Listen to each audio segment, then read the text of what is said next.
Welcome NSK study point में दोस्तों आपका स्वागत है। आज अपन जानेंगे दोस्तों प्रेजेंट परफेक्ट का पांचवा पुत्र या बेटा। कौन सा पांचवा पुत्र या बेटा, जिसका नाम है दोस्तों फाइव भाग है। कौन सा है? परफेक्ट का पांचवा भाग है, जिसका नाम है डबल। क्या है? Double interrogative sentence. कौन सा? Double interrogative sentence. अब सिंपल इंट्रोगेटिव पढ़ा अपन ने, अब डबल इंट्रोगेटिव। इसमें होगा दोहरा प्रश्नवाचक भाग, क्योंकि प्रश्न के साथ इसमें दोहरा प्रश्नवाचक वाक्य होगा। इसमें जानेंगे दोस्तों स्ट्रक्चर के माध्यम से कैसा होगा दोहरा प्रश्नवाचक वाक्य। तो चलिए आइए अपन जानते हैं दोहरा प्रश्नवाचक वाक्य का स्ट्रक्चर। दोहरे प्रश्नवाचक में डबल इंट्रोगेटिव का नाम जैसे ही सुने अपन सबसे पहले क्वेश्चन वर्ड आता है। क्या आता है? Question word. क्वेश्चन वर्ड दोस्तों में आपको अलग से लिखवा देंगे कौन कौन से क्वेश्चन वर्ड होते हैं, इसको बता देंगे थोड़ी। Question word plus question word में जैसे देखो आप यहीं पर देख लो दोस्तों, क्वेश्चन वर्ड क्या क्या है दोस्तों। कहाँ है, जैसे कहाँ, क्यों, कहाँ, क्यों, कब, कैसे, कहाँ, कब, क्यों, कैसे, क्या, ये दोस्तों क्वेश्चन वर्ड है। जो क्वेश्चन वर्ड दोस्तों जो वाक्य है उसमें देखेंगे अपन कहाँ लगे होते हैं। क्वेश्चन वर्ड होगा प्लस हैज ऑब्लिक हैव, ये helping verb, plus subject plus verb की थर्ड फॉर्म ही होगी, plus object plus other word. Third form है तो अपन जानेंगे कौन सा होगा, ये परफेक्ट है। कौन सा है? परफेक्ट है। इसके वाक्य देखेंगे दोस्तों कि दोहरा प्रश्नवाचक का वाक्य कैसा होता है। तो दोहरा प्रश्नवाचक का वाक्य आपने देखा कि गाय घास क्यों चर चुकी है। उनने क्वेश्चन किया, क्या किया कि गाय है वो घास क्यों चर चुकी। तो पता है देखो जब किसी को भूख लगेगी तो खाना तो खाएगा ही, तो उसने कहा गाय घास क्यों चर चुकी है। तो ये है दोहरा प्रश्नवाचक। जैसे मैंने आपको पहले स्ट्रक्चर में बताया कि क्वेश्चन वर्ड होता है। तो जैसे आपको यहाँ लिखा मिला क्वेश्चन, क्यों लिखा? क्यों। ये क्या लिखित आपने देख लिया क्यों है, तो क्या है? Question word. अब क्वेश्चन वर्ड अपन ने स्ट्रक्चर में देखा तो सबसे पहले क्वेश्चन वर्ड सबसे पहले था। तो क्वेश्चन वर्ड को अपन स्ट्रक्चर के नियम के माध्यम से अपन सबसे पहले रखना है। तो क्यों को भाई माने होता है क्यों, क्या होता है? भाई माने क्यों। फिर दोस्तों अपन ने हैज ऑब्लिक देखा था हैव, तो हैज ऑब्लिक हैव अपन कभी तभी लगाएंगे जब अपन को पता होगा कि सब वाक्य अपना एक वचन है कि बहुवचन है। तो अपन को देखा गाय घास चर चुकी है, तो गाय एक गाय है। कितनी गाय है? एक गाय है। तो गाय घास चर चुकी है तो सिर्फ एक गाय है, तो इसके लिए अपन ने हैज का प्रयोग किया। गाय आपको दिखा रही होगी, ये गाय बनी हुई है, ठीक है, ये गाय है, ठीक है। और इसके बाद दोस्तों काऊ माने होती है गाय।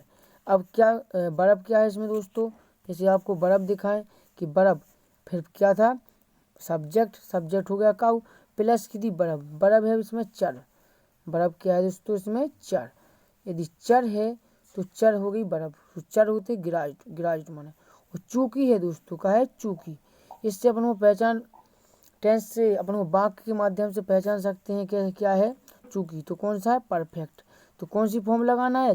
जब भी किसी वाक्य में चूकी आ जाए, शब्द आ जाए, तो अपन को पता है कि थर्ड फॉर्म का प्रयोग होना है इसमें वर्ब में। तो थर्ड फॉर्म गिराइज्ड हो गई, थर्ड फॉर्म का है गिराइज्ड। और फिर ऑब्जेक्ट का है, ऑब्जेक्ट अपना घास है, तो घास दोस्तों ग्रास माने घास होता है, प्लस क्वेश्चन मार्क्स तो क्वेश्चन मार्क। इस प्रकार से दोस्तों अपन इसको बना सकते हैं।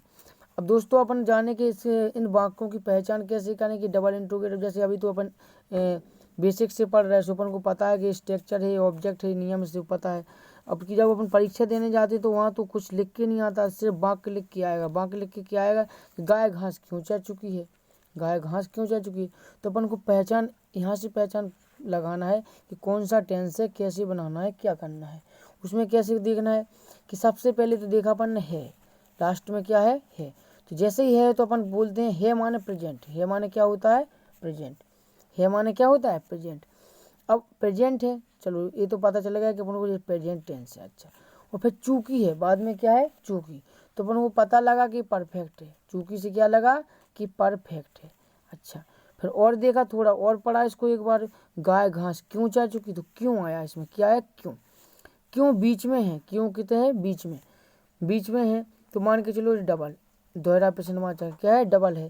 तो इसमें क्यों वर्ड है उसका सबसे पहले प्रयोग करना है। और जबकि इंट्रोगेटिव में क्या होता है, तो उसमें वहाँ पर क्या का कोई महत्व नहीं होता है, सिर्फ क्या होता है हेल्पिंग वर्ब को पहले रख दिया जाता है। जबकि यहाँ दोहरा है तो उसमें जो प्रश्न पूछा उसकी भी मीनिंग लिखना है, तो जो अपने इसकी मीनिंग लिख दिया क्योंकि भाई। और इसके बाद जे अपना वाक्य उसको उसी ऑब्जेक्ट के अपन हेल्पिंग, अब जैसे ही अपन को पता चला कि ये टेंस ए वाला टेंस है तो अपन उसको अच्छी तरह से बना सकते हैं, ऐसे पहचान कर सकते हैं। इसी प्रकार अगला वाक्य देखेंगे दोस्तों। अगला है कि वे हिंदी क्यों पढ़ चुकी हैं, वे हिंदी क्यों पढ़ चुकी हैं। तो क्या वे हिंदी क्यों पढ़ चुकी है। अच्छा है दोस्तों, सब्जेक्ट है हिंदी तो उसको भी तो पढ़ना पड़ेगा, ऐसे थोड़ी इंग्लिश को पढ़ के पास हो जाए, हिंदी भी पढ़ेंगे थोड़ी बहुत। तो हिंदी, तो वे हिंदी क्यों पढ़ चुकी हैं, तो वे क्यों, हाँ अब यहाँ भी क्यों आया, क्या आया क्यों, तो क्या लिख दिया भाई। वे है तो क्या लगा दिया हैव, क्योंकि बहुवचन है तो हैव लगा दिया। अब वे को दे लिख दिया। वर्ब क्या है पढ़ना, वर्ब क्या है पढ़, पढ़ क्या होता है रीड, की थर्ड फॉर्म का है रीड। और कौन सा ऑब्जेक्ट क्या है, क्या पढ़ा है क्या नहीं पढ़ा है, तो हिंदी, क्या पढ़ी है दोस्तों हिंदी। तो ये हिंदी आपको लिखी दिख रही होगी, ये हिंदी है दोस्तों। इसी प्रकार एक वाक्य और लिया है आपके लिए, इसको भी देख लीजिए कि आप बोले क्यों क्यों ही है, थोड़ा कहाँ भी देख लो। बोला वह कहाँ रह चुका है, बोले वह कहाँ रह चुका है। जैसे कोई किसी मित्र ने किसी से बात की कि वह आजकल कहाँ रह चुका है, कहाँ रह चुकी हो, कहाँ रह चुकी, कहाँ या ऑब्जेक्ट क्वेश्चन वर्ड क्या है कहाँ, तो कहाँ को लिखेंगे तो वेयर, वेयर यानी कहाँ। अच्छा फिर दोस्तों वह है, यहाँ दोस्तों वह है तो यहाँ हैज का प्रयोग होगा, हैव का प्रयोग नहीं होगा दोस्तों, क्या होगा हैज, सॉरी दोस्तों हैज लगेगा, क्या लगेगा यहाँ पर हैज। ही के साथ में क्या लगता है हैज। वेयर हैज ही माने हैज HAS हैज। और वर्ब ऑब्जेक्ट का है बाय, बाय के लिए ही। और रह चुका, रह चुका है, रह चुका है। इतने सारे वर्ड के लिए सिर्फ एक शब्द लिया अपन ने, क्या रह चुका है अवॉइड, अवॉइड यानी रह चुका है, क्वेश्चन का क्वेश्चन। जय हिंद दोस्तों, थैंक यू।